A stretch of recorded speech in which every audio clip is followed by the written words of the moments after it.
The Olympics are about inclusiveness, right? I mean, we're gonna bring everybody from all over the world, and we're all gonna do our best, and it's gonna be all, people that are willing to pay the price and work hard, and we're gonna do our best, and we're gonna have a celebration, and we're gonna make memories, and we're gonna go home.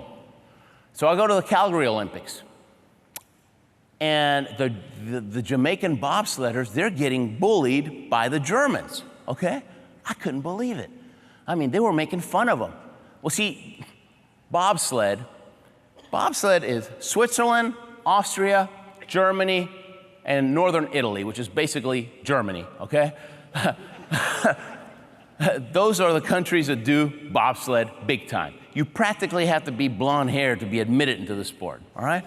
And so I would have stood out. And so the Jamaicans, they really stood out, all right? And they're making fun of them. They said, hey, island boy, why don't you go back to your little beach and play with the boys? The men do this, go home.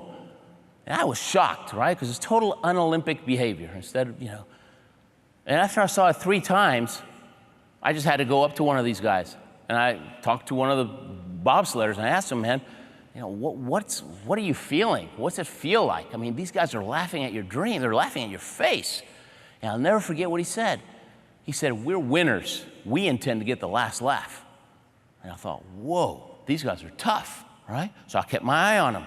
4 years later, we're at the Albertville Olympics in France. They got 4 more years of experience, so they're pretty good. Nobody would laugh at their face anymore. A few people laughed behind their back, but that was it. Yeah. Then at the Salt Lake City Olympics, they've been at it for almost 15 years. These guys are solid, okay? Before, they were extremely good athletes who didn't know how to get in a sled or drive a sled. Now, they were extremely good athletes that had technique and knew how to drive. Salt Lake City, they actually beat one of the US sleds. They got a Disney movie, they're laughing all the way to the back, right?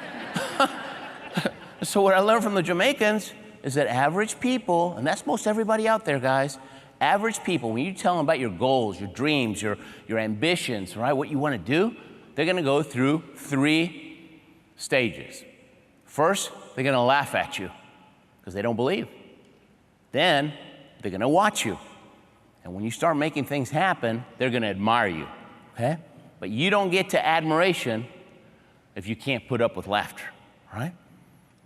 And I'm always trying to come up with really exciting, big dreams for myself to get me to do the things I need to do to, move my business forward.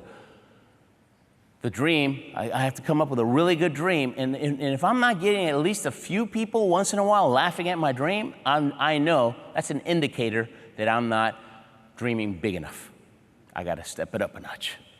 When I start getting a little snicker, I thought, okay, I'm on the right path. Yeah, big dreams. You got to take your breath away.